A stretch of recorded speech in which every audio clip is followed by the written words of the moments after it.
Ayan guys, ang nagawa namin, oh. Ang dami, oh. Ayan. Lagyan natin itong soda. Ayan, babad natin siya dyan. Hinugasan na yan guys na hinugasan ko na yan. Pangalawang hugas na yung baking soda. Nilagyan ko ng baking soda. Kasi juice yan, kailangan malinis. Ayan. Ayan, sa hubby ko. May apple sa kanya. Ito, sa aming tita.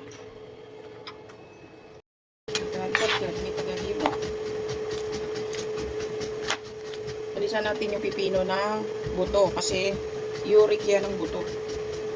Ang taas ng uric.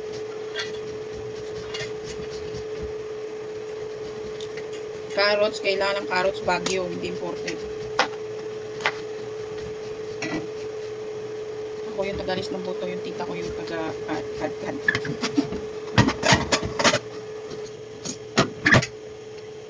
So, yan na siya.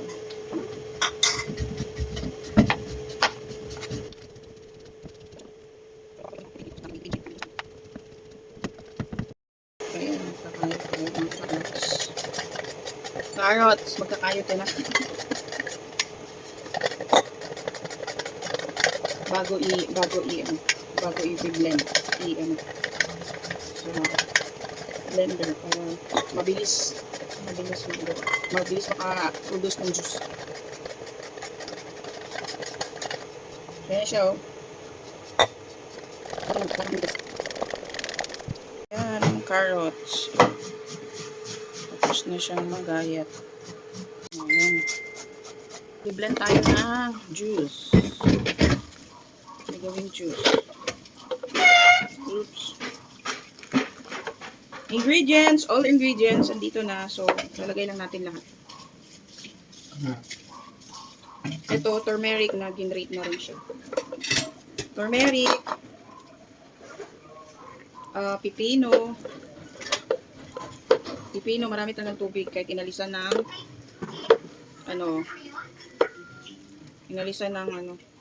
ng buto. Tapos, carrots. So, daming carrots. So, hindi naman siya kasya dito kasi marami itong ginawa naming juice. So, biblend muna namin tapos ipipigain. Kaya, ganun ang ginagawa namin. Kasi meron siyang malunggay. Kaya, ganun. Kasi ang malunggay, hindi mo siya mapipiga yung dahon pagka hindi mo makukuha yung juice pag hindi mo mapipigang maayos. So, ayan na. Pwede na siya. Paano na natin?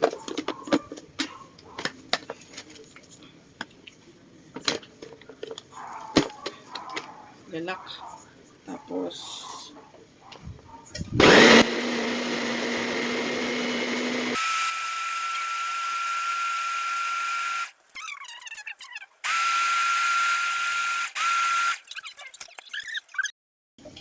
ito na yung malunggay kasi nadurog na yung carrots at saka pipino, tsaka sambong. So, papauli natin ng malunggay.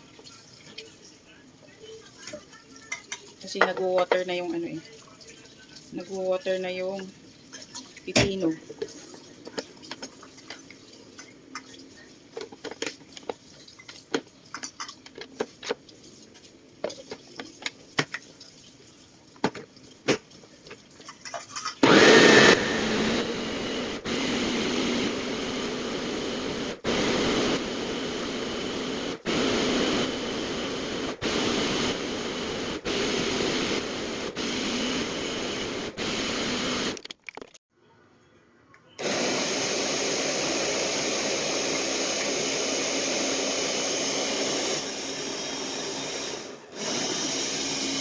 Yan na siya guys, oh. Durog na. Tapos pipigain na yan ni tita. Pipigain doon sa salaan. Ayan, oh. Durog na. So, durog na siya. Na-transfer na natin siya dito. Kasi pipigain na siya ni tita. So, sobra na niyang juicy, oh. Look at the texture. Juicy na siya. Diba? Juicy. So, napaka-healthy nung na yan. Nung juice. So, meron pa tayong second batch. Kasi dalawang yung ginawa namin. So, maggawa pa ulit. Mag-blend pa ulit.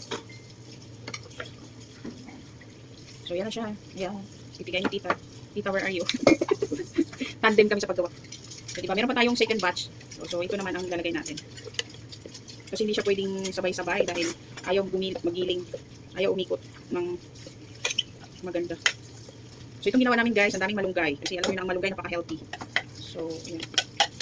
So pwede nyo itong gawin guys. Sa mga gusto uminom ng healthy juice, pure juice, pwede nyo itong gawin. Kasi mas maganda na yung prevention is better than cure. Diba? Ayan. Maganda na yung healthy tayo. Pwede itong inumin sa mga bata kung kayang inom ng mga bata. Pero yung anak ko, hindi nila kaya. So kami lang malalaki ang iinom.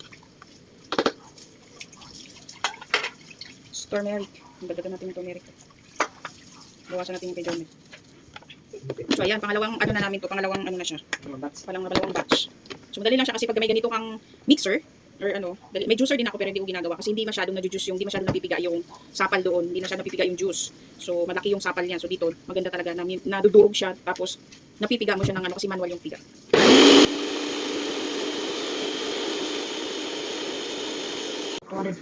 Sabi ko bilang Ayan na siya guys, yo.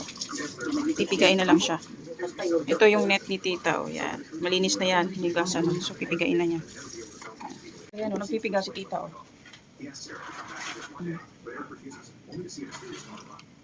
Yan ang juice niya guys. So ayan, piniga na siya guys. Yan, pigang-piga talaga yan. O, pag juicer mo, hindi ganyan kapiga. O, diba? Tingnan mo tita yung na-twist mo. Diba? Pigang-piga. So kami lang naman iinom yan, kaya nagkakamay lang si tita.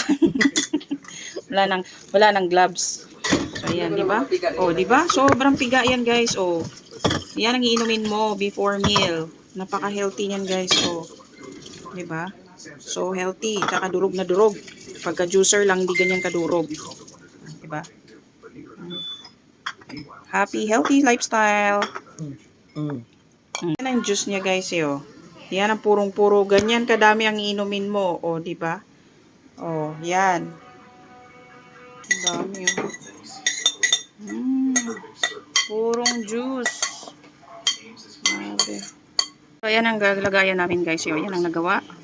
Tapos, ilalagay lang yan sa ref. Tapos, kukuha ka lang ng konti para inumin mo. Diba? Store na yan sa ref. Paka-healthy juice.